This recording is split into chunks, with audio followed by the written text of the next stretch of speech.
ஐரோப்பிய ஒன்றியம் அதன் குடியேற்ற மற்றும் புகலிட கொள்கைகளில் மிக கடுமையான மற்றும் வரலாற்று சிறப்புமிக்க மாற்றங்களை அறிவித்துள்ளன. வலதுசாரி அரசியல் அழுத்தத்தின் விளைவாக ஐரோப்பிய ஒன்றியத்தின் 27 உறுப்பு நாடுகளும் அகதிகள் மற்றும் புலம்பெயர்ந்தோரை நிர்வகிப்பதற்கான நடவடிக்கைகளை தீவிரப்படுத்த ஒப்புக்கொண்டுள்ளன. உள்துறை அமைச்சர்கள் ஒப்புதல் அளித்த 3 முக்கிய திட்டங்கள் ஐரோப்பாவிற்குள் நுழைவதை மிகவும் கடினமாக்குகின்றன. புகலிட கோரிக்கை நிராகரிக்கப்பட்டவர்களை ஐரோப்பிய ஒன்றியத்தின் எல்லைக்கு வெளியே உள்ள மையங்களுக்கு அனுப்பி வைக்கும் சர்ச்சைக்குரிய திட்டம் அறிமுகம் செய்யப்பட்டுள்ளது. ஐரோப்பிய மண்ணிலிருந்து வெளியேற மறுக்கும் அகதிகளுக்கு நீண்டகால சிறை தண்டனை மற்றும் கூடுதல் கட்டுப்பாடுகள் விதிக்கப்படும்.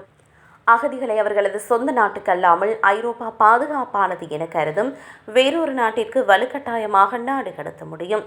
கிரீஸ் மற்றும் இத்தாலி போன்ற எல்லை நாடுகளில் உள்ள அகதிகளின் சுமையை பகிர்ந்து கொள்ள ஒரு புதிய நிதி பகிர்மான முறை உருவாக்கப்பட்டுள்ளது. உறுப்பு நாடுகள் குறிப்பிட்ட எண்ணிக்கையிலான அகதிகளை தங்களது நாட்டில் ஏற்றுக்கொள்ள வேண்டும். ஏற்றுக்கொள்ள விரும்பாத நாடுகள் ஏற்றுக்கொள்ளாத ஒவ்வொரு அகதிக்கும் 20,000 யூரோ நிதியுதவியாக சம்பந்தப்பட்ட எல்லை நாடுகளுக்கு வழங்க வேண்டும். இந்த திட்டத்திற்கு டென்மார்க் தலைமை தாங்குகிறது. பிரான்ஸ் மற்றும் ஸ்பெயின் போன்ற நாடுகள் சட்டப்பூர்வ தன்மை குறித்து கேள்விகளை எழுப்பினாலும் பெரும்பான்மை அழுத்தத்தால் இந்த நடவடிக்கை அடுத்த ஆண்டு ஜூன் மாதம் முதல் முழுமையாக நடைமுறைக்கு வரும் என எதிர்பார்க்கப்படுகிறது.